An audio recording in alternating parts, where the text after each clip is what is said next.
이야기의 시작 모든 도시는 낮의 화려함 뒤에 숨겨진 어둠을 가지고 있다고들 한다. 서울 역시 예외가 아니다. 한강 남쪽 빌딩 숲 너머로 밤이 내려앉을 때 그늘진 골목과 낡은 건물에는 들키지 않은 비밀과 잊힌 속삭임들이 주인을 기다린다. 특히 오래된 아파트 단지, 그 중에서도 해방촌 쪽의 한 구석에 자리한 이곳은 오랜 세월 서울의 성장과 쇠락을 점처럼 품어왔다. 나 역시 어릴 적부터 남들보다 오싹한 이야기를 좋아하는 편이었지만 실제로 그런 분위기 한복판의 노일이라고는 한 번도 상상해 본 적이 없었다. 지금 이야기의 무대가 되는 아파트는 외부에서 봤을 때 그저 평범한 고층 주거지일지 모르지만 내부 복도에 발을 들이면 전혀 다른 공기가 감돈다. 층마다 다른 세대가 오랜 시간 누적시켜 놓은 애증과 불안, 그리고 가끔은 설명할 수 없는 분위기가 공기 중에 걸려있다. 나는 이곳을 첫 방문했을 때 가장 먼저 느꼈던 것은 시간이 어딘가 멈춘 듯한 감각이었다. 외부는 고층 빌딩과 트렌디한 카페, 붉은 넌이 휘황찬란했지만 아파트 안쪽으로 들어서면 마치 다른 세계에 발을 디딘 느낌이었다. 엘리베이터 문이 열릴 때마다 벽에 남겨진 오래된 낙서와 어울리지 않는 벽화, 찢어진 광고, 전단들이 한 시대의 풍파를 고스란히 드러내고 있었다. 이 동네엔 이미 많은 소문이 돌고 있었다. 주민들 사이에 전해져 내려오는 괴담, 새벽에 들려온다는 이름 없는 발소리, 겨울이면 늘 결빙된 것처럼 싸늘한 지하실, 그리고 밤이 되면 빛바랜 유리문 너머로 비치는 형체들. 서울 한복판에서 이처럼 강한 음기가 맴도는 곳이 또 있을까 싶을 정도였다.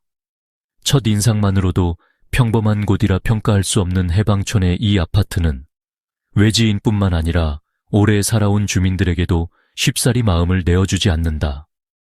그것은 어쩌면 이곳이 품고 있는 이야기가 단순한 전설이나 괴담 이상의 것임을 암시하는 신호일지도 모른다. 나는 그날 이후 이 공간이 내 기억 속에 어떻게 각인되어 가는지 스스로도 궁금했다. 지금부터 그 밤, 그 순간이 내게 남긴 잊지 못할 이야기를 풀어보려 한다. 해방촌의 전설. 신비로운 배경 해방촌은 겉보기엔 평범하고 낮에는 친근한 시장 소리와 아이들 웃음소리로 가득하다. 그러나 햇살이 기울고 노을이 내릴 무렵부터 분위기는 완전히 뒤바뀐다. 이곳은 서울이 해방과 전후 복원기를 거치며 다양한 계층과 사람이 모여들게 된 동네다. 그 흔적은 골목 구석구석에 스며들어 있다. 오래된 주택, 이끼가 낀 담벼락, 금이 간 돌계단. 한 세기가 넘는 시간 동안 무수히 많은 이들이 이곳을 스쳐갔고 그들의 삶과 죽음, 절망과 희망이 보이지 않는 그림자처럼 남아있다. 특이한 것은 해방촌의 지형이다. 언덕과 골짜기가 얽히고 설켜 골목길마다 독특한 공명을 만들어낸다. 마치 땅속 어딘가에 잠든 영혼들이 밤마다 자신의 이름을 부르는 듯 울림이 퍼진다. 인근 시장에서 일하던 노인이 들려준 말에 따르면 이곳 땅은 예로부터 음기가 가득한 곳으로 알려져 있었다고 한다. 실제로 매년 겨울 아파트 단지 아래 지하실엔 얼음이 녹지 않고 음냉한 바람이 서성거린다는 이야기도 있다. 옛날 이야기 중에는 1950년대 전쟁 직후 임시 막사에 살던 가족들이 밤마다 없는 사람의 그림자를 봤다는 괴담이 남아있다. 또 다른 전승으로는 해방촌 곳곳에 묻힌 이름 없는 묘비와 비석들이 밤이면 희미하게 빛난다는 말도 전해진다. 누군가는 밤중에 골목을 거닐다가 정체 모를 속삭임이나 찬바람과 함께 들리는 여인이나 아이의 울음소리를 들었다고도 한다. 이러한 괴이하고 음산한 분위기 때문에 해방촌에 새로 이사오는 이들은 처음 며칠 동안 계속해서 낯선 두려움, 설명할 수 없는 불길함을 경험한다고 한다. 하지만 오래 살다 보면 그 두려움이 곧 일상의 일부가 되어 오히려 밤마다 들려오는 기이한 소리나 정체불명의 한기가 없는 밤이 더 낯설게 느껴진다고 입을 모은다. 나는 해방촌의 이 무겁고 신비로운 기운이 단순히 세월이나 상상력만으로는 설명할 수 없는 무엇이라고 느꼈다. 어쩌면 이 동네는 무수히 쌓인 기억과 한이 모여 만들어내는 또 다른 세계의 입구인지도 모른다. 그리고 바로 그 세계의 틈에서 지난 수십 년간 놓쳐왔던 귀신과 전설, 망각된 영혼들이 조용히 자신을 드러내고 있는 것은 아닐까 하는 의문에 사로잡혔다. 한국 가족의 첫 발걸음, 서울이라는 거대한 도시에서 새로운 시작을 꿈꾸는 가족은 참 많다. 내가 들려줄 주인공 가족 역시 그런 수많은 꿈들 중 하나. 그 중심에는 박씨 가족이 있다. 2007년 겨울, 박씨 가족은 더 나은 미래와 자녀의 교육을 위해 해방촌의 오래된 아파트로 이사 오게 된다. 그들의 마음 한켠엔 설렘과 기대가 가득했지만 어두운 소문과 알 수 없는 두려움이 약간의 그림자처럼 따라붙었다. 처음 짐을 들고 아파트 단지에 들어선 순간 박씨 아버지는 늙은 벽과 칙칙한 복도, 엉성한 조명 아래 낯선 공기를 느꼈다. 차가운 겨울바람이 어깨를 감쌌고 이사 트럭 기사의 짧은 농담, 이곳은 원래 귀신 나오는 동네 아닌가요? 라는 한마디도 어쩐지 농담 같지 않았다. 어머니는 조심스레 단지 모퉁이에 놓인 오래된 석상에 시선을 멈추었다. 돌에 새겨진 이름 모를 문양과 묘한 분위기가 그녀의 뒷모를 서늘하게 했다. 자녀인 민준과 지우는 각자의 짐을 분주히 옮기며 새로운 방에 대한 상상에 빠졌다. 그러나 복도를 지날 때마다 두 아이는 마치 누군가 숨어 지켜보고 있다는 착각에 종종 뒤를 돌아보곤 했다. 아주 작은 소음, 천장 너머에서 울리는 발자국 소리, 엘리베이터가 혼자 움직이는 듯한 기묘한 침묵이 기분을 묘하게 만들었다. 박씨 가족은 첫 저녁 단촐하게 이삿짐을 정리하고 만든 김치찌개와 밥을 마주했다. 창문 너머로는 수많은 넌사인과 서울 시내의 불빛이 아스라이 보였다. 하지만 창문을 닫으면 아파트 안에는 외부와는 다른 고요와 한기가 스며들었다. 그날 밤 가족 모두는 각자 다른 이유로 쉽게 잠에 들지 못했다. 기분 탓일 뿐일까? 아니면 이곳에 진짜로 뭔가가 숨어 있는 걸까? 가족의 첫 발걸음은 그렇게 미묘한 기대와 설명할 수 없는 긴장감이 교차하는 분위기 속에서 시작되었다. 하루의 끝, 커다란 이삿짐 트럭이 해방촌의 오래된 아파트 주차장에 멈췄을 때였다. 엄마, 이선영 씨는 차창 너머로 평소와 다른 차가운 기운을 느꼈다. 남편과 아이들 모두가 바쁘게 짐을 옮기며 분주하게 움직였지만 그녀는 한참 동안 차에서 내리지 못했다. 시야는 맑지만 뒷목을 간지리는 듯한 한기와 설명할 수 없는 압박감이 가슴 한가운데에 내려앉았다. 괜찮아, 왜 안 내려? 남편이 창문을 두드린다. 그냥 뭔가 이상해서. 그녀는 자신의 감각이 오랜만에 깨어나는 듯한 두려움과 호기심이 교차하는 표정으로 대답했다. 도로변을 따라 난 계단을 올라가는 동안 선영 씨의 발걸음은 자꾸만 느려졌다. 바람결에 뒤섞인 오래된 차가운 향내음 속에서 저 멀리 누군가의 속삭임이 스치듯 들려왔다. 바쁜 송긋 사이 갑자기 시야에 들어온 아파트 현관 옆에 오래된 돌상 실향 위에 무의식적으로 시선이 멈췄다. 문양이 희미하게 남아있어 한참이나 바라본다. 걸음을 재촉하는 남편의 목소리에 정신을 차린 뒤 이삿짐으로 가득한 집안에 들어섰다. 아이들이 방을 오가며 호기롭게 웃지만 그녀의 눈엔 거실 모퉁이, 어둠이 예사롭지 않다. 벽지를 따라 어른거리는 그림자, 그리고 순간적으로 마주친 거울 속 자신의 초조한 표정. 저녁이 되어 누군가 문을 두드리는 소리에 남편이 문을 여니 건너편 이웃 아주머니였다. 식사하셨어요? 혹시 필요하신 거 있으세요? 밝은 인사이지만 아주머니의 눈망울엔 알 수 없는 조심스러움이 깃들어 있었다. 이때 엄마는 등골에 스며드는 차가운 기운을 또 한 번 느낀다. 화답하는 미소 뒤로 왠지 아주머니가 무어라 속삭이는 듯 작은 귓속말이 들린다. 밤이 되어 가족이 모두 잠든 순간 이선영 씨는 혼자 몰래 안방 문을 열고 거실로 나갔다. 전등 아래 희미한 소음, 환기구에서 낮게 울리는 바람소리, 그리고 원인을 알 수 없는 한기가 온몸을 감싼다. 여보, 잠이 안 와? 남편이 갑자기 뒤따라 나왔다. 이 집, 뭔가 있어. 당신은 못 느껴? 그녀가 조심스럽게 물으니 남편은 웃음 섞인 체념으로 등 뒤를 토닥였다. 그냥 피곤해서 그래. 적응이 필요하지. 하지만 선영 씨만 알고 있다.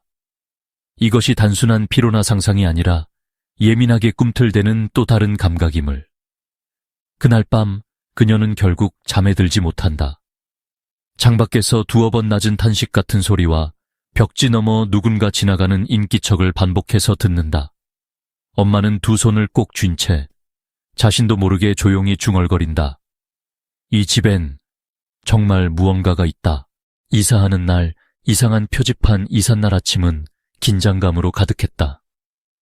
해장국을 간단히 먹고 출발한 박씨 가족은 해방촌 오래된 아파트 앞에 도착하자마자 묘한 기운에 휩싸였다. 맑고 서늘한 겨울 공기 속에서도 아파트 단지 입구에는 설명하기 힘든 무거운 분위기가 감돌았다. 복되는 이삿짐 트럭의 소음과 사람들의 분주한 발소리가 가득했지만 그 틈마다 어디선가 느껴지는 차가운 시선, 익숙하지 않은 침묵이 엉켜 있었다. 특히 박씨 가족 어머니 이선영 씨는 아파트 현관 앞에 멈춰 선 순간부터 등골을 타고 스며드는 한기를 명확하게 느꼈다. 다른 가족들이 분주하게 짐을 옮기고 새로운 집을 둘러볼 때조차 그녀는 문득 누군가 자신을 지켜보는 듯한 기분을 떨칠 수 없었다. 엘리베이터 문이 열릴 때마다 어딘가 서늘한 바람이 휩쓸고 지나가고 낡은 복도 끝에 세워진 화분이나 소화기마저도 음침하게 보였다. 이삿짐을 내리던 중 정확히 오후 3시가 되었을 때였다. 갑자기 천장에서 짧은 전등이 깜빡이기 시작했고 복도 멀리서 짤그랑하는 깨진 유리 소리가 미약하게 울려 퍼졌다. 선영 씨는 며칠 전 본 꿈, 낯선 공간, 덩그러니 놓인 가구와 무언가 속삭이는 듯한 그림자, 이 자리에 겹쳐 떠올랐다. 문득 그녀의 발밑을 에워싼 한 점, 그림자가 빠르게 사라진 것 같았다. 이웃집 아주머니가 인사를 건네러 문을 열자 짧은 침묵이 흘렀다. 아주머니의 얼굴에는 긴장이 엿보였다. 여기 처음 이사 오셨죠? 필요한 게 있으시면 언제든 말씀하세요. 평범한 인사말이었음에도 선영 씨는 알 수 없는 뒷말이 있다는 느낌을 받았다. 아이들은 저마다 방을 뛰어다니며 설렘 반, 두려움 반에 새로운 공간을 탐색했다. 하지만 작은 아들 민주는 남몰래 어머니 소매를 잡으며 속삭였다. 엄마, 저 구석에 누가 있어. 나기가 무서워. 선영 씨는 아이를 다정히 감싸 안으며 애써 미소를 지었다. 집안 곳곳을 둘러보던 중 냉장고 뒤편에서 낡은 장식품 하나가 나왔다. 금빛으로 빛나는 작은 방울이었는데 만지자마자 한동안 귀에 이명이 울렸다. 남편은 웃으며 그냥 고장난 종이겠지 했지만 선영 씨는 그 종에서 나는 낮은 떨림과 불길한 직감에 마음이 무거워졌다. 해가 져 어둠이 내리기 시작하자 아파트 전체에 희미한 조명이 흩어졌다. 짐이 채 정리되지 않은 채 거실에 앉은 가족은 모두 평소와 달리 말수가 줄었다. 벽 너머로 들리는 알 수 없는 발소리, 계단 밑에서 들려오는 미약한 탄식, 그날 밤 가족 모두는 불면의 시간을 조용히 견뎠다. 그리고 선영 씨의 마음 한켠에는 단순한 두려움을 넘어선 설명할 수 없는 기운이 점점 자리를 잡고 있었다. 첫 이삿날 밤이 지나고 나서 가족들의 잠 못 이루는 밤이 본격적으로 시작됐다. 특히 이선영 씨에게 밤은 고요한 휴식이 아니라 끊임없이 깨어나게 만드는 오랜 공포와 불안의 시간이 되었다. 그날 밤 2시쯤 집안에 묘한 바람이 불어오는 듯하여 그녀는 깜짝 놀라 눈을 떴다. 창문과 문 모두 단단히 닫혀 있는데도 누군가 곁을 스치는 듯한 한기가 거실 한 구석까지 퍼져 있었다. 선영 씨는 조심스럽게 이불을 걷어내고 부엌 쪽으로 나가봤다. 부엌 불빛은 희미하게 깜빡이고 냉장고 위에 올려둔 작은 장식종이 저절로 흔들리며 소리를 냈다. 순간 어딘가에서 낮은 속삭임과 뭔가를 긁는 소리, 그리고 멀리서 들려오는 알 수 없는 어린아이의 울음소리가 겹쳐졌다. 그녀는 심장이 뛰는 소리에 귀가 막힐 정도로 긴장했고 냉장고를 살짝 열었다 닫으니 종의 떨림이 멈추었다. 그렇게 밤을 겨우 견디고 맞이한 아침, 선영 씨는 남편에게 밤에 들렸던 소리와 느낌을 조심스럽게 이야기했다. 남편은 피곤하다고 새집 적응 탓이라며 짧게 넘겼다. 하지만 그날 저녁 거실 벽에 걸린 시계가 잠시 멈췄다가 홀연히 다시 움직였다. 심지어 아이들은 각자 방에서 이유 없이 잠결에 웅크려 울며 엄마 곁을 떠나지 않으려 했다. 둘째 밤은 한층 더 기묘했다. 방 안에 누워 있어도 벽지 너머로 가느다란 발소리와 속삭임이 들려왔고 복도 쪽에서 희미한 그림자처럼 무언가 스쳐 지나가는 기운이 느껴졌다. 선영 씨는 자꾸만 천장 위를 올려다보았다.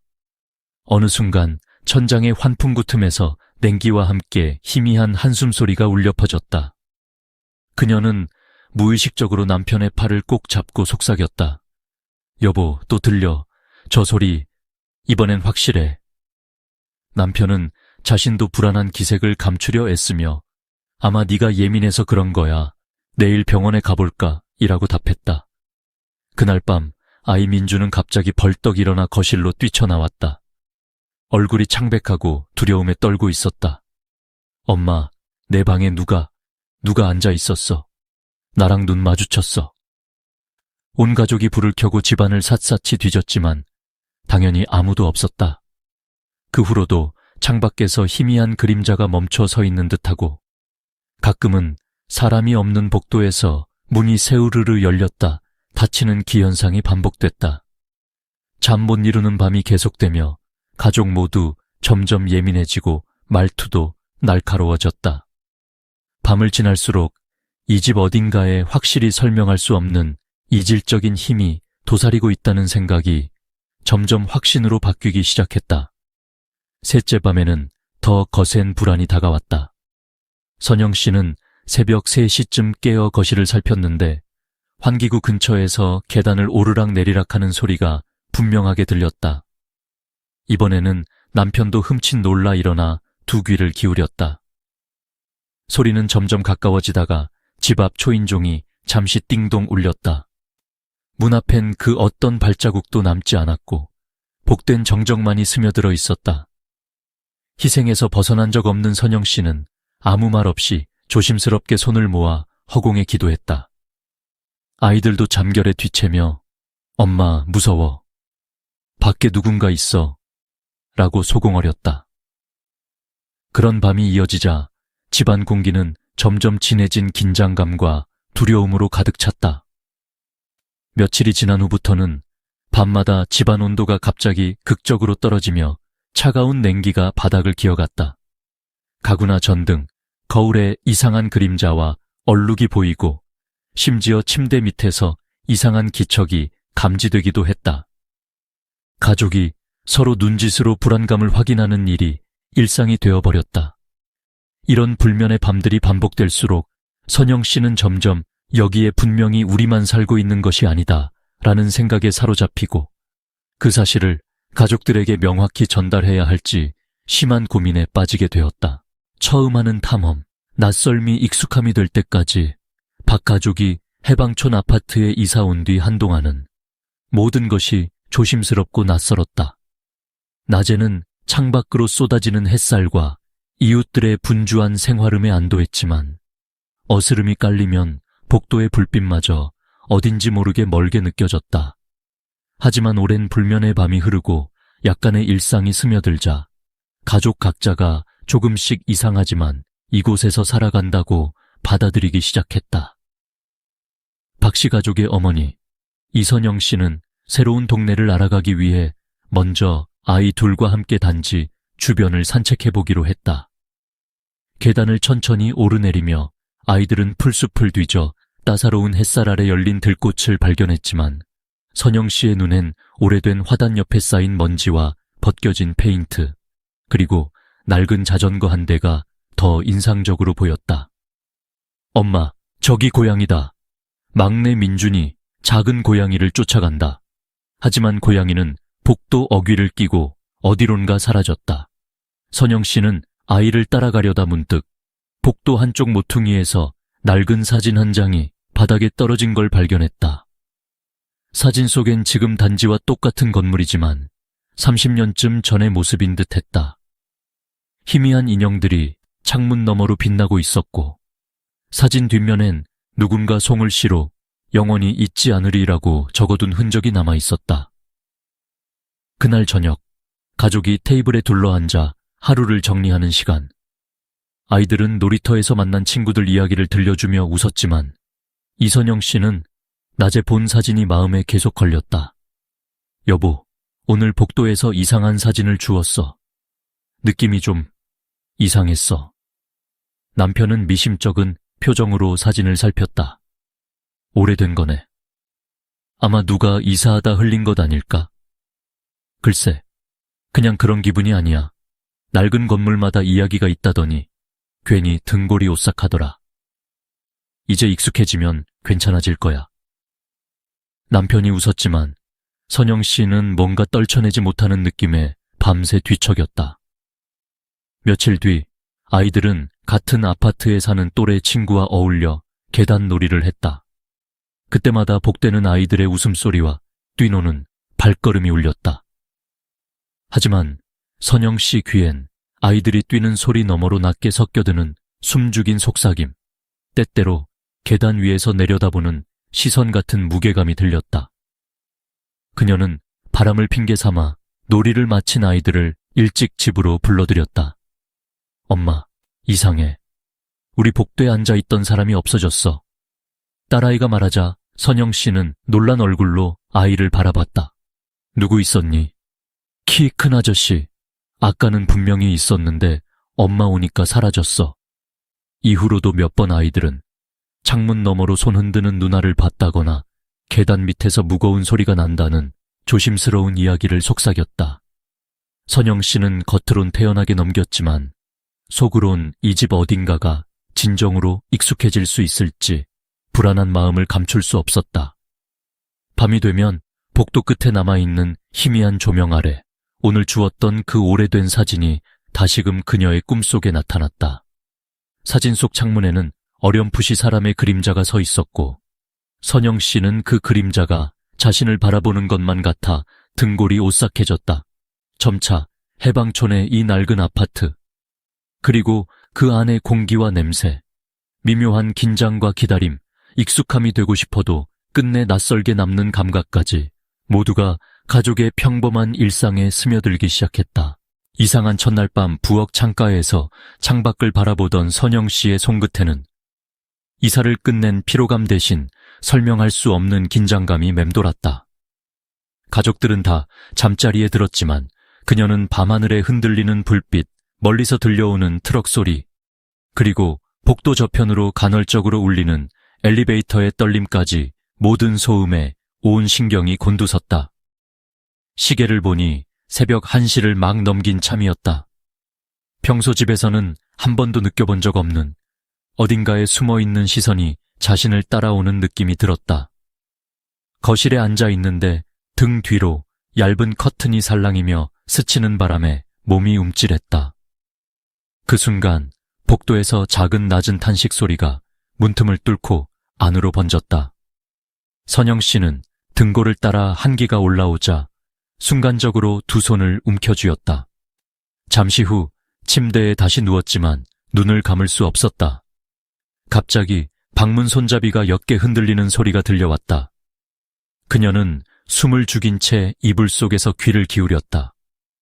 발소리인지 바람소리인지 분간할 수 없는 소음이 현관 쪽에서 점점 가까워졌다. 몸을 가누어 바깥을 엿보니 복도 쪽 희미한 전등 불빛 아래로 검은 그림자가 언뜻 스쳐가는 듯했다. 그 순간 핸드폰에서 알 수 없는 알림음이 짧게 울렸다. 액정을 확인했지만 메시지나 앱 알림은 아무것도 없었다. 오히려 화면에는 미세한 빛이 반사되어 창문 쪽 어둠을 다시금 강하게 떠올리게 했다. 무심결에 거실 거울을 바라보던 선영 씨는 자신 뒤에 희미하게 퍼지는 서늘한 그림자를 보고 심장이 움찔 내려앉는 듯했다. 그녀는 산책 나갔던 기억을 떠올렸다. 낮에는 평범했던 복도, 계단, 현관 입구도 밤이 되니 낯선 세계가 되어버렸다. 그러다 갑자기 거실 한켠에 있던 벽걸이, 시계가 똑똑 소리를 내며 잠시 멈췄다가 다시 돌아가기 시작했다. 바로 그때 침실 근처에서 남편의 조용한 코고는 소리와 함께 아주 작은 아이의 운걸거림이 겹쳐 들려왔다. 두 아이는 깨어 있는지 아니면 잠꼬대를 하고 있는지 알 수 없었다. 결국 선영 씨는 잠을 이루지 못한 채 천장이 금방이라도 내려앉을 듯한 압박 속에서 새벽을 맞이했다. 혼자 거실에 앉아 작게 숨을 고르며 이 집 어딘가에 익숙하지 않은 무엇이 분명히 숨어 있다. 고 속삭였다. 첫날 밤 그녀는 이 집과 자신 사이에 생경한 경계선이 한층 더 두꺼워졌음을 온몸으로 실감했다. 첫날의 불면과 불안 속에서 간신히 해가 밝았다. 하지만 박씨 가족의 일상은 아직도 낯선 기운에 잡혀 있었다. 그날 저녁 선영 씨는 거실에 앉아선 어둠이 내려앉는 단지 밖을 넋 잃고 바라봤다. 문득 부엌 천장에서 희미한 속삭임과 함께 찬기가 주방으로 스며들었다. 아이들은 방 안에서 숙제를 하다 말고 갑자기 싸움이 붙었다. 그러다 막내 민준이 문득 소리를 질렀다. 엄마, 누가 내 이름을 불렀어요. 거실 쪽에서 진짜야. 선영 씨는 아이를 다정하게 달래며 현관 근처로 다가갔다. 구석 어둠에 시선이 머물렀고 그 순간 벽시계가 갑자기 멎으며 딱 소리가 울렸다. 불안이 가슴을 덮쳐왔다. 분명 아무도 없는데 환기구 방향에서 인기척이 스쳐갔다. 그때 남편도 방에서 나와 중얼거렸다. 방금 거실에 누가 지나가는 소리 못 들었어. 선영 씨는 떨리는 목소리로 답했다. 나도 무언가 이상하다고 느꼈어. 자꾸 누군가 보는 것 같아. 그 순간 아파트 전체의 불빛이 몇 초 동안 깜빡인 뒤 어둠 속에 잠겼다. 창문 밖에서는 설명할 수 없는 그림자 두 개가 미동 없이 서 있는 듯 보였다. 아이들이 무서워하며 서로 부둥켜 안았고 선영 씨는 자연스레 두 손을 모아 기도문을 외웠다. 그때 천장에서 낡은 종소리와 얽힌 듯한 웃음소리가 여러 군데서 동시에 들려왔다. 이 집 진짜 뭔가 있는 거 아냐? 아이들이 다시 물었고 남편은 애써 침착한 척하며 조용히 집안을 한 바퀴 돌았다. 전등이 다시 켜졌을 땐 벽에 딸린 거울 표면의 얼룩처럼 사람의 손자국이 어렴풋이 남아 있었다. 선영 씨는 손끝을 떨며 아이들을 안고 자신도 두 번 다시 잠들지 못할 것 같은 두려움에 사로잡혔다. 가족 모두 이 아파트에서 무엇이 그들을 지켜보고 있는지 점점 또렷이 느끼기 시작했다.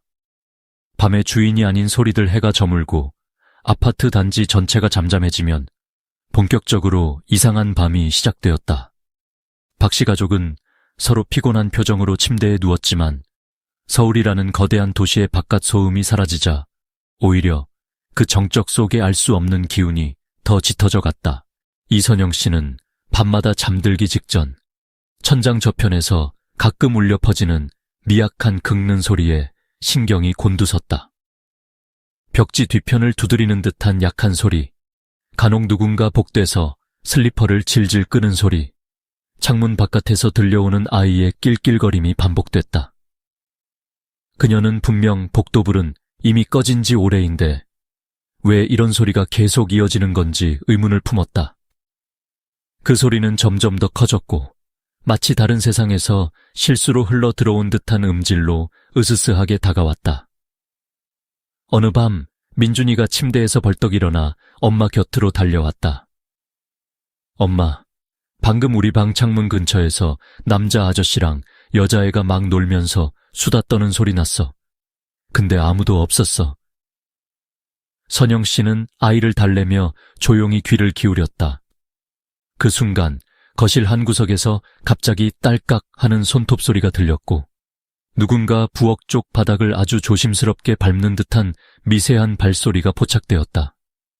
그녀는 심호흡을 하며 남편을 불렀다. 여보, 혹시 같이 소리 들었어? 나만 그런 게 아니지? 남편은 한숨을 쉬며 대답했다. 요즘 불면증 때문이야. 그냥 신경 과민인 것 같아. 하지만 솔직히 말하면 방금 나도 어디선가 웅걸거리는 소리 들었어. 그들은 둘 다 조용히 창 쪽에 귀를 기울였다. 그때 바람소리가 아닌 분명한 어린아이의 노랫소리 같은 것이 복도 쪽에서 희미하게 뚫고 들어왔다. 문을 열까 고민했지만 두려움이 손끝에서 진동쳤다. 시간이 흐르며 이런 소리는 점점 더 빈번해졌다. 때로는 집안 모든 시계가 같은 시간에 잠깐 멎었다가 다시 돌아가기도 했고, 심하게는 욕실에서 물이 떨어지는 소리가 밤새 이어졌다. 작은 딸 지유는 꿈을 꾸다가 깨어나 울면서 누가 내 귀에 소근거렸어. 엄마가 아니야 라고 울부짖었다. 며칠째 반복되는 불면의 밤 속에 가족은 표면상 아무 일 없는 듯 행동했지만 각자 마음속에는 점차 설명할 수 없는 두려움과 긴장감이 쌓여갔다. 선영 씨는 결국 작은 소리에조차 깜짝깜짝 놀라 침대에서 일어나 창문 밖 어둠만 무심히 바라봤다. 그녀의 내면에선 이 집 어딘가에는 분명히 지금 이 순간도 잠들지 않는 다른 존재가 살아 숨쉬고 있다고 직감하고 있었다. 박씨 가족이 점점 불면의 밤과 설명할 수 없는 소리에 시달릴수록 마침내 그 음산한 소리와 직접 마주하는 순간이 찾아왔다. 어느 날 새벽 이선영 씨는 잠결에 기이하게 또렷한 문 두드리는 소리에 잠에서 깨어났다. 소리는 마치 누군가가 문 뒤편에서 자신의 이름을 속삭이면서 맴도는 듯했다. 그녀는 깐깐한 두려움과 함께 이불을 살며시 제치고 조심스럽게 거실로 나갔다. 밤의 정적 사이 냉장고 위에 올려둔 작은 방울이 사르르 흔들리고 벽 너머로 아이 울음 같은 것이 아련하게 섞여 들렸다. 불을 켜려 했으나 손끝이 스위치에 닿자마자 갑자기 전등은 깜빡거리더니 완전히 꺼졌다. 어둠 속에서 발끝으로 걷다가 선영 씨는 누군가 현관문 너머 그림자처럼 스치는 것을 명확히 목격했다. 분명히 아무도 없어야 할 복도였다. 그녀의 호흡이 빨라졌고 입에는 땀이 맺혔다. 이때 남편 역시 인기척을 느꼈는지 방에서 조심스레 나왔다. 무슨 일이야? 왜 불이 꺼졌어? 라고 물었지만 그는 입꼬리로 경계심을 감추지 못했다. 동시에 외부 창문 쪽에서 지직거리는 여성의 낮은 웃음소리, 그리고 짧게 속삭이는 음성이 겹쳐 들려왔다. 아이는 안방에서 울먹이는 목소리로 엄마를 부르고 남편은 본능적으로 가족을 모아 거실 한가운데로 불러들였다. 그 순간 천장 쪽 환풍구가 혼자 열리며 깊고 거친 한숨 같은 소리가 울렸다. 이선영 씨는 외마디 비명을 내질렀고 남편이 달려가 환풍구 쪽을 확인하지만 아무것도 없는 것을 보고 얼굴이 순간 창백해졌다. 아이들은 서로 부둥켜 안고 떨었으며 거실 한쪽 거울에는 순간적으로 안개 어림처럼 잡힌 손자국이 또렷하게 남았다. 창밖에서는 미동도 없는 검은 그림자가 아파트 단지 안을 서성였다. 그들은 그 자리에서 꼼짝하지 못했고 한참 뒤 불이 다시 켜졌을 때에도 누구 하나 쉽게 잠들지 못했다. 이제부터 그들은 귀로 듣던 음산한 소리가 단순한 상상이나 바람이 아닌 정말로 이곳에 깃든 무언가의 존재라는 사실을 완전히 체감하기 시작했다. 유령 노동자의 이야기, 해방촌 오래된 아파트의 진짜 공포는 단순히 으스스한 밤이나 이상한 소음만으로는 설명되지 않는다. 마을 곳곳에서 속삭이는 그 노동자 유령, 전설은 입주자라면 누구나 한 번쯤 듣게 되는 해방촌 고유의 그림자다. 이야기의 시작은 1990년대 초반 아파트의 신축 공사 당시로 거슬러 올라간다. 그 시절 제대로 된 안전장치도 없이 시멘트 먼지에 뒤덮인 현장에서 2명의 공사 노동자가 엘리베이터 점검 중 사고로 세상을 떠났다. 한 명은 아직 30대를 넘기지 못한 젊은 청년, 다른 한 명은 그의 선배로 50대였다고 한다. 너무나 갑작스럽고 비참한 죽음이었기에 회사 측은 사건을 빠르게 은폐하고 유족들에게도 제대로 보상하지 못했다고 전해진다. 이후로 초겨울이 오면 아파트 단지 지하 계단 쪽에는 아무도 없는 공간에서 작업용 장화를 끄는 소리, 철판을 부딪히는 묵직한 두드림, 탈진한 사람의 하품 소리 등이 모호하게 들린다는 목격담이 끊임없이 돌았다. 특히 새벽 3시 즈음만 되면 관리사무소 쪽 복도와 엘리베이터 앞에서 남녀노소를 불문하고 정체를 알 수 없는 2 남자의 실루엣이 어른거렸다고 한다. 주민들 사이에는 혹시라도 그 시간대에 엘리베이터를 타게 되면 호출 버튼이 저절로 눌리거나 층수가 혼자 바뀌는 일이 자주 일어난다는 소문도 있었다. 어떤 이는 새벽 출근길에 혼자 탑승한 엘리베이터 거울에 작업복을 입은 사람 2명이 서 있는 듯한 착시를 경험했다고 하소연하기도 했다. 지하실을 청소하던 아주머니가 노동조합 마크가 달린 푸른 점퍼를 입은 사내와 마주쳐 아침 인사를 받았지만 그 순간 곁에서 일하던 동료는 아무도 그런 사람을 보지 못했다고 한다. 아파트 건립 후 초기에 이사를 온 원로 입주자들에 따르면 사고가 있던 그 해 겨울밤 근처 가로등이 3번이나 연달아 꺼졌다 켜졌다가 완전히 꺼졌다는 미신 섞인 일화도 있다. 그리고 꼭 해마다 노동자의 기일 전후로는 비상계단 벽에 누군가 손으로 새욱 그은 듯한 먼지 자국과 슬며시 흔들리는 2개의 작업모가 종종 목격됐다. 이런 괴이한 현상이 반복될수록 일부 주민들은 이 유령이 아직도 못다한 한마디가 남아 세상을 떠돌고 있다고 믿었다. 때로는 한밤의 정적을 뚫고 누군가 낮은 목소리로 "여기 정말 안전해?" 라고 속삭이는 소리를 들었다고도 증언한다. 젊은 엄마들은 아이가 갑자기 계단 쪽에서 "아저씨가 왜 무서운 얼굴로 나 쳐다봤어?" 라고 말하자 식은땀을 흘리며 얼른 아이를 끌고 집으로 들어가곤 한다. 건물 관리인은 애써 소문을 부정하지만 연말마다 지하실 형광등이 번쩍이거나 CCTV에 잡히는 의문의 그림자 2개, 엘리베이터 앞에 수상하게 남겨진 흙 자국 등 이상한 일은 계속 이어진다. 결국 이 아파트에 사는 누구라도 깊은 밤 계단을 오르내릴 때면 등골이 오싹해질 수밖에 없다.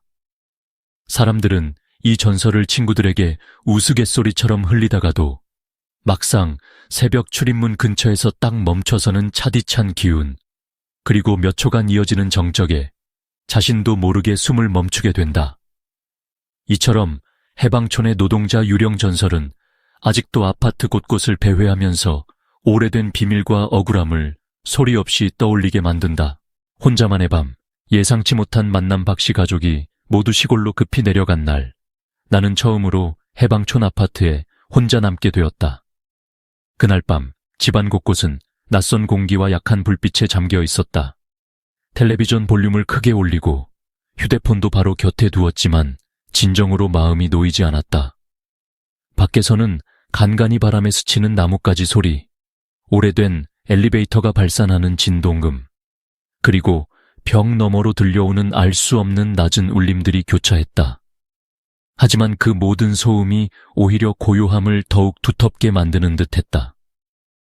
한참 공부를 하던 중 갑자기 TV 화면이 일그러지더니 툭 하고 꺼져버렸다.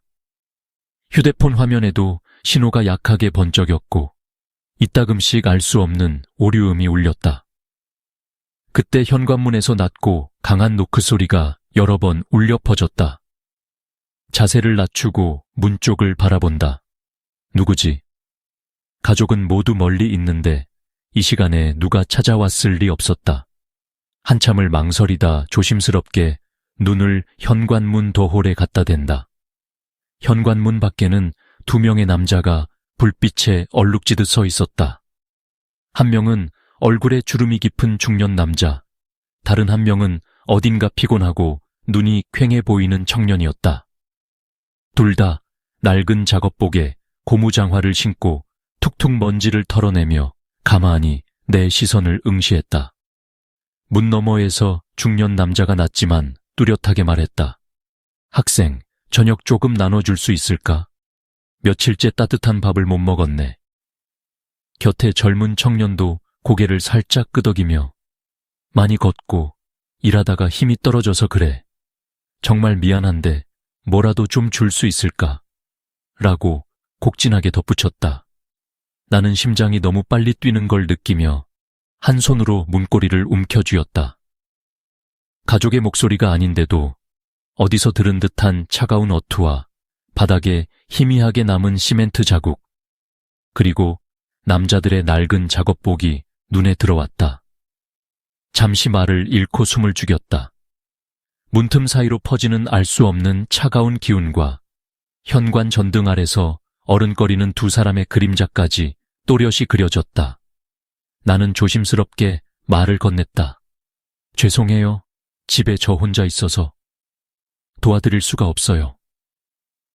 내 목소리는 떨렸고 두 남자는 한동안 아무 말 없이 서 있었다. 그 침묵이 길어지자 더 짙은 소름이 돋았다. 그러다 중년 남자는 천천히 고개를 끄덕이며 뒷걸음질 쳤고 청년도 낮은 한숨소리를 남긴 채 문 앞에서 사라졌다. 이상하게도 그들이 걸어가는 그림자가 복도 저 끝까지 번졌다가 엉뚱한 쪽 모퉁이에서 희미하게 흔들리며 증발하는 것처럼 보였다. 내가 조심스럽게 대호를 다시 들여다봤을 때 이미 아무도 없었고 복되는 한기와 정적만이 남아있었다. 그 순간 멀리서 바람이 휘몰아치며 어딘가 먼 곳에서 벽을 두드리는 듯한 소리가 겹쳐졌다.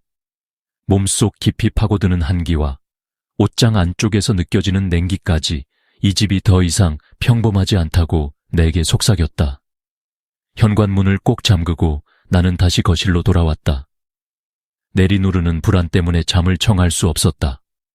시간이 흐를수록 형광등 불빛이 점점 희미해졌고 방과 거실을 잇는 어슴푸레한 복도에서는 마치 누군가가 슬리퍼를 끌고 다니는 소리가 났다. 갑자기 부엌 쪽에서 작은 소음이 들려온다. 내가 고개를 돌리자 식탁 위에 놓인 찬장문이 아주 조금 스스로 흔들리는 듯했다. 나는 두려움에 떨며 가까이 다가갈 엄두도 내지 못했다. 그리고 벽에 걸린 시계가 갑자기 멎었다가 다시 움직이기 시작했다. 그 순간 거울 저편으로 누군가 스쳐가는 어둠과 식탁 밑에서 작게 속삭이는 소리까지 들려왔다.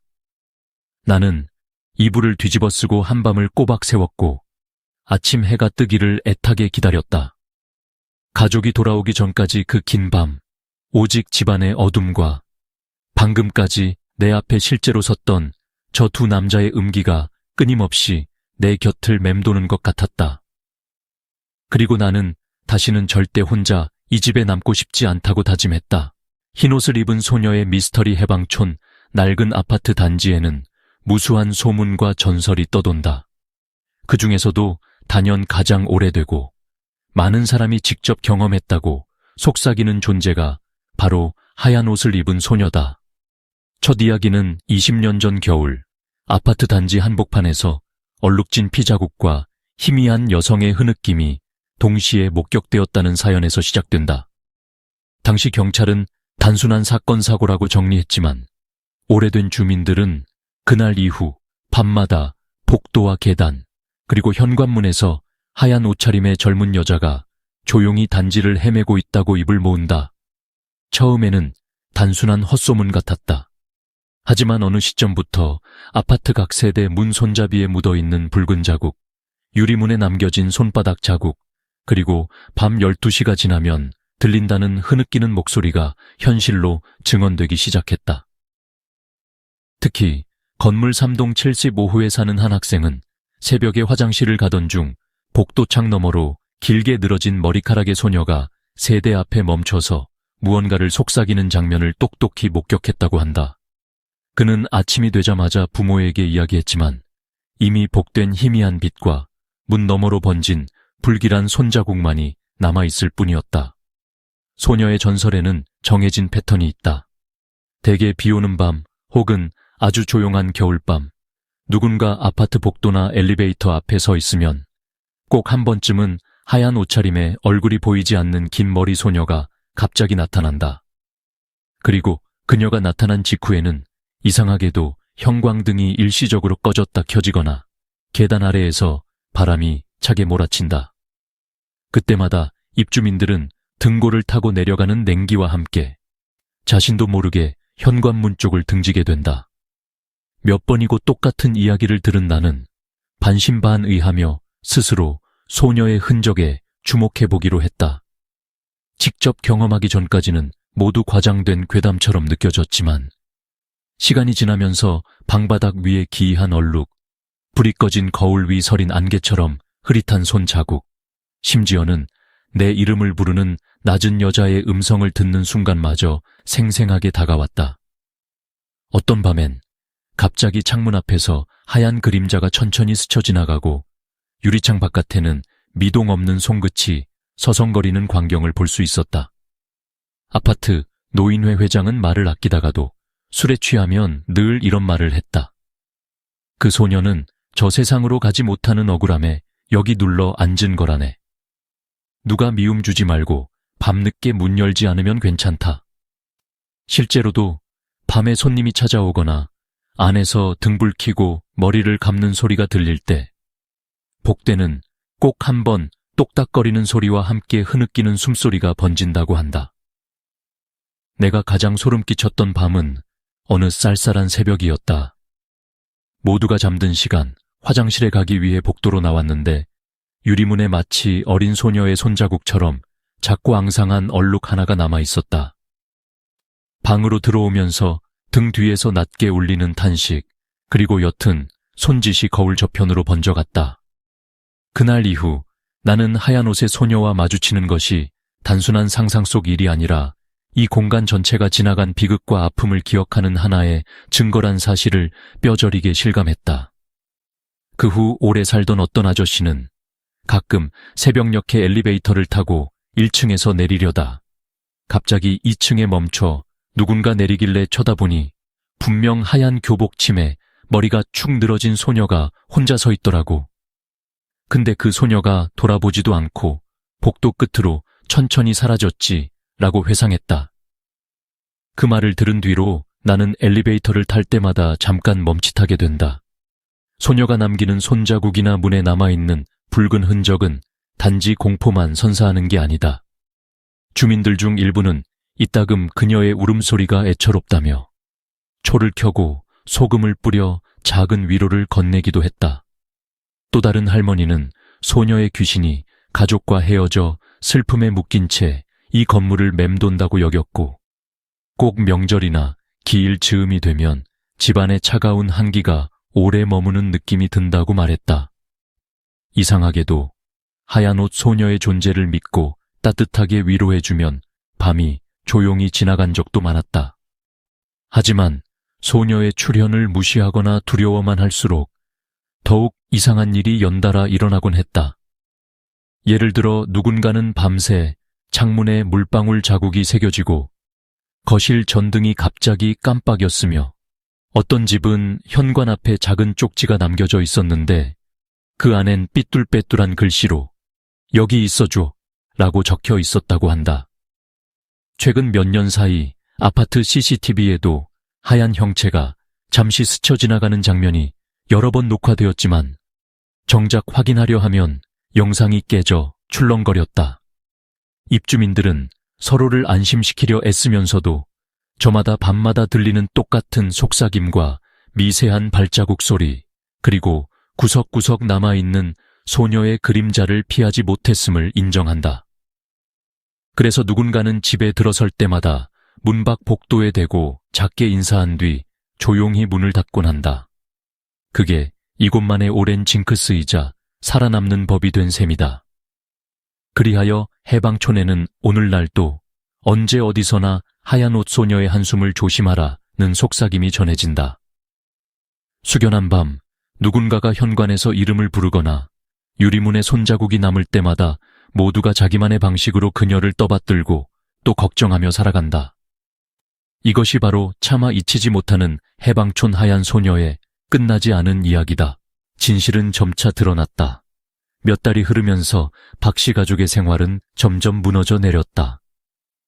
이 집에 살기 시작한 이후로 가족 모두의 건강이 눈에 띄게 나빠졌고 밤마다 창밖에서 어른거리는 그림자와 불가사의한 소리에 시달렸다. 도무지 설명할 길 없는 한기가 침대 및 옷장 사이, 주방 구석까지 스며들었으며 가끔은 집 안의 물건들이 자리를 옮겨가기도 했다. 이런 사건이 한두 번이 아니다 보니 가족들은 차츰 내면의 불안이 극도로 쌓였다. 어머니 이선영 씨는 신경소외약에 시달렸고 남편 또한 밤새 잠을 이루지 못한 채 눈 밑에 짙은 다크서클이 드리워졌다. 아이들은 자주 열이 나거나 악몽에서 깨어나 소리를 질렀다. 어느 날 아침 거실 한가운데에 있던 탁자가 밤새 누가 끈으로 질질 끌고 간 것처럼 바닥에 먼지 자국을 내며 옮겨져 있었다. 문을 단단히 잠가 두었음에도 이상한 바람결과 함께 집안 구석구석마다 기이한 발자국과 손자국이 늘어갔다. 결정적인 변화는 가족이 모여 더 이상 견딜 수 없음을 토로하던 어느 겨울밤 찾아왔다. 그날따라 창문 밖엔 눈이 내렸고 외부는 한산했다. 이선영 씨는 밤늦게 거실에서 알 수 없는 한숨과 말을 듣고 두려움에 떨어 남편에게 모든 이야기를 털어놓았다. 남편 역시 최근 자신도 수상한 점을 여러 번 느꼈음을 고백했다. 자꾸만 엘리베이터 아래에서 들려오는 기이한 노랫소리, 자정을 넘기는 순간 형광등 스위치가 저절로 켜졌다 꺼졌다 하는 것, 그리고 누군가 벽에 글씨를 남기는 듯 희미한 자국들이 있었다. 차츰 용기를 낸 가족은 각자 자신이 경험한 현상과 기억을 모아 적기 시작했다. 작은 손자국, 거울에 맺힌 이름 모를 얼룩, 그리고 이 집에서 절대로 설명할 수 없는 잦은 변동들. 그들은 아파트 입주민 커뮤니티를 통해 이사온 이웃들과 대화를 해본 결과 이 집뿐 아니라 옆동, 윗집, 아랫집까지 비슷한 고통과 공포, 불면의 밤을 겪었음을 알게 됐다. 속속 드러나는 증언에 누군가는 오래된 관리인에게서 해방촌 단지에 숨겨진 역사와 공사 당시 숨진 이들의 이야기를 전해 듣기도 했고, 또 누군가는 20년 전 베란다에서 추락사한 소녀의 전설, 밤마다 복도를 맴도는 가족을 잃은 검은 그림자의 행방불명 등 오래 묻혀있던 비극의 내막을 찾아내기도 했다. 그래도 마음은 쉽게 놓이지 않았다. 가족들은 미신 혹은 심령 상담을 받으려고 점집, 무속인, 심리상담소까지 찾아다녔다. 무속인은 단호하게 말했다. 여기는 아직 떠나지 못한 영혼이 너무 많아요. 억울함이나 분노 같은 감정이 공간에 쌓여 사람을 괴롭게 해요. 이 말에 박씨 가족은 소름이 돋았다. 어머니는 그날 이후 매일 향을 피우면서 집 안을 돌았고, 아이들은 퇴마의식을 직접 해보자는 장난 반 진담 반의 행동까지 벌였다. 점점 밝혀지는 진실과 점점 뚜렷해지는 공포. 가족들은 결국 심각하게 이사를 결심했다. 그들이 떠나기로 마음먹자 이상하게도 마지막 며칠은 한층 적막하고 음기가 짙게 느껴졌다. 집을 보여주러 온 중개인조차 이 집은 너무 싸늘해서 사람이 오래 못 있겠네요 라고 중얼거렸다. 박씨 가족은 마지막으로 모두가 모여 집안 곳곳에 절을 올리고 조심스럽게 헤어짐을 고했다. 그리고 새벽 첫 기차에 몸을 싣고 도시를 떠났다. 머무르는 사람들 해방촌의 오래된 아파트에는 수많은 세입자와 가족이 드나들었지만 항상 몇몇 사람들은 어떠한 이유로든 여기에 남게 된다. 박씨 가족이 떠난 이후로도 이곳의 일상과 밤은 멈추지 않는다. 남겨진 사람들은 각자 이유도 다르고 새로 이사온 이들 중에는 소문이나 괴담을 믿지 않고 그저 값싸고 넓은 공간이 좋아서 선택하는 경우도 많다. 하지만 시간이 흐르면서 그들 역시 해방촌의 공기에 적응하게 된다. 첫 번째는 옆집 10년차 세입자 김씨였다. 퇴근 후 늘 혼자 술을 마시던 그는 박씨 가족과 달리 괴이함을 대수롭지 않게 넘겼다. 하지만 어느 겨울밤 복도에서 하얀 소녀와 마주친 뒤로는 문 밖에 신문을 두지 않고 항상 새벽마다 누군가 계단을 오르내리는 소리에 귀를 기울이게 되었다. 김씨는 어느 날 동네에서 이 동네는 원래 그런 데야. 몇 년만 버티면 괜찮아진다 라고 말하곤 했지만 참을성의 한계를 느껴서 결국 타지로 이사했다. 이와는 달리 208회 사는 조용한 대학생 유나는 귀신 이야기는 믿지 않았지만 자주 반복되는 잠꼬대와 벽 너머로 들리는 은은한 노랫소리에 밤마다 시달렸다. 그녀는 매일 아침 거울에 김이 서리면 말로 설명할 수 없는 손자국이 어렴풋이 남아있다는 사실을 친구들에게 하소연했지만 엉뚱한 소리라며 소외되곤 했다. 시간이 지나자 유나는 점차 코를 골기도 하고 밤마다 휴대폰 녹음기 앱을 켜놓으며 이상한 소리가 들리는지 확인하기도 했다. 어느 날 그녀는 녹음 파일을 듣다가 자신이 잠든 사이 낮은 목소리로 이름이 불리는 것을 듣고 크게 쏘스라쳤다. 이처럼 떠나지 못한 사람들은 점점 일상과 이상함이 공존하는 묘한 경계 위에서 살아가게 된다. 35호의 정노인은 오히려 주변 괴담을 일종의 위안처럼 받아들였다. 사람이 많은 동네치고 밤마다 조용한데 그런 소리 하나쯤 있어도 심심하지 않지 라며 손주들에게 귀신 이야기를 들려주곤 했다. 하지만 본인 역시 몇 번이나 밤새 누군가 방문을 두드리는 바람에 결국 현관 위에 작은 부적을 붙여놓았다. 그 노인의 말에 따르면 적적할 때마다 누군가 내 곁에 있다는 생각이 이상하게 위로가 될 때도 있다고 한다. 그리고 어떤 이들은 더 적극적으로 그 정체를 궁금해했다. 새로운 젊은 부부는 아파트 과거를 조사하기 시작했고 예전 건설소장이나 수리공을 찾아가 이 동네의 진실을 캐묻곤 했다. 그들에게서 돌아온 답은 언제나 불분명했다. 옛날엔 사고가 많았지. 하지만 다 지난 일이야. 애기 귀신, 여자 귀신 소문은 하도 많아서 진짜가 뭔지 모를 판이야.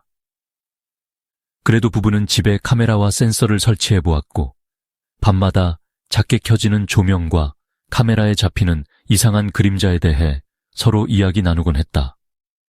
몇몇 사람들은 오히려 익숙함과 공포 사이에서 일종의 의식을 만들어가기도 한다. 야근하다 늦게 들어오는 회사원 최 씨는 복도 불이 꺼지면 언제나 휴대폰 플래시를 켤 때 간단히 오늘도 잘 부탁합니다 라고 말한다. 그렇게 하지 않으면 꼭 뒤에서 누군가 속삭이는 기분이 들어서이다. 일부 입주민들은 각자 집 현관에 작은 방울, 부적, 심지어는 소금을 뿌려두는 등 자신만의 안심장치를 마련한다. 이런 행동이 우스꽝스러워 보여도 시간이 갈수록 그런 형식적인 의식이 실제로 도움을 준다고 믿는 사람도 적지 않다. 오래 남는 주민들은 이 도심 속 낡은 아파트가 결국 각자의 유령을 받아들이면서 살아가는 공간임을 점차 깨닫게 된다. 누군가는 무섭고 괴로운 밤을 안주 삼아, 누군가는 도시의 복잡함에 지쳐 이곳을 묵묵히 지킨다. 하지만 어느 밤 또 다른 이웃이 미련 없이 짐을 싼 채 떠나면 남은 이들은 현관문이 닫히는 소리에 잠시 귀를 기울이고는 자신만의 방식으로 조용히 인사를 건넨다. 결국 해방촌 아파트에 남은 사람들은 단순히 과거의 괴담에 시달리는 피해자가 아니라 스스로 이곳의 그림자와 공존하며 살아가는 존재임을 알게 된다. 해마다 누군가는 두려움에 떠나고 누군가는 외로움을 달래기 위해 남는다.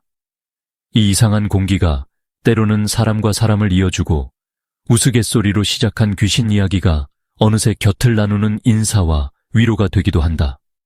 그래서 해방촌에서 진짜 무서운 것은 귀신 그 자체라기보다 그 안에 녹아든 세월과 한숨, 인간관계의 복잡함, 그리고 묵묵히 남아 서로 견디며 때로는 따스한 시선으로 서로를 지켜보는 남겨진 사람들 그 자체다.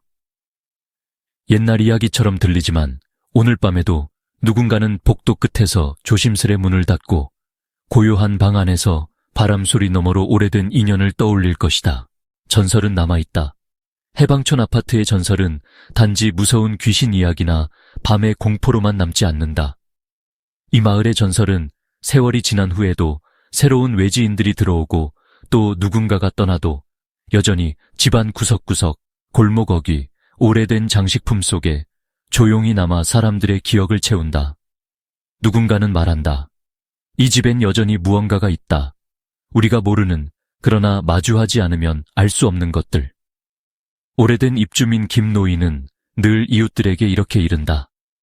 밤이 깊고 조용할 땐 복도 끝에서 나는 발소리를 너무 궁금해하지 말게. 그건 누구에게나 한 번쯤 찾아오는 손님일세.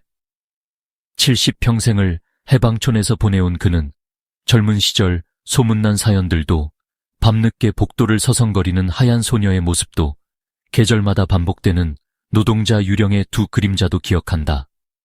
저마다의 전설이 어느새 그의 삶 일부가 되어버렸다. 특히 최근 이 동네에 새로 들어온 젊은 커플들은 처음엔 귀신 이야기를 믿지 않다가도 몇 달이 지나면 자신만의 체험을 겪기 마련이다. 밤마다 복도 불빛이 갑자기 꺼졌다 켜지거나, 거울에 이상한 손자국이 남아있다거나, 옆집 현관 너머로 이름 모를 속삭임이 들린다. 그들은 처음에는 의심 반, 농담 반으로 넘기지만 어느새 전설의 일부가 자기 일상 속으로 자연스레 스며들고 있음을 느끼게 된다. 전설이 흉흉하다고만 할 수 없는 것도 이 마을만의 전기다. 예를 들면 아이들은 무서운 이야기로 서로를 놀라게 하다가도 정작 밤이 깊어지면 부모님 옆에 꼭 붙어 자기 마련이다. 몇몇 가정에서는 명절에 꼭 향을 피우고 하얀 소녀야, 올해도 평안하길 바란다고 인사를 전하기도 한다.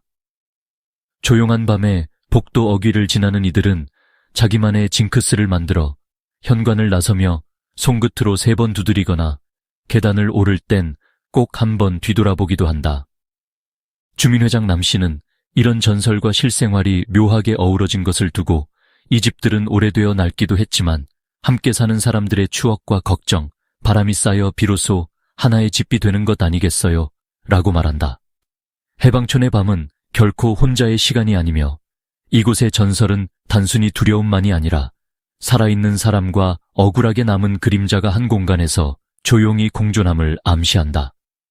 세월이 흐르며 개발의 물결이 마을을 덮치고 아파트 단지도 리모델링과 새 이웃의 등장으로 점점 현대화되고 있지만 희한하게도 해가 바뀌고 세대가 변해도 이곳의 전설과 항이는 사라지지 않는다. 동네에서는 때로 지금은 다르다, 옛날 귀신 이야기인 옛 이야기일 뿐이야 라고 말하지만 밤이 되어 불이 꺼지고 문을 닫으면 복도 저 끝에서 오늘 처음 듣는 듯한 발소리와 유리창에 남아있는 손자국을 마주한 채 고개를 갸웃거릴 때가 있다. 이처럼 영원히 남는 전설은 단지 해방촌의 특징이나 이력서 한 줄이 아니다. 그것은 눈에 보이지 않지만 모두가 느끼는 기운, 집과 마을을 지키는 존재, 그리고 사람이 기억하고 위로받는 공간의 힘이다. 전설 속 귀신과 함께 이곳의 한숨, 한이, 연대감과 따뜻함, 사람의 마음까지 오롯이 이어져 내려온다. 이곳을 방문하는 이들에게 이 아파트와 동네의 그림자와 소문이 그저 옛날 이야기가 아닌 살아있는 삶의 일부로 남아있음을 상기시키는 것. 바로 그것이 해방촌 아파트의 진짜 전설이다.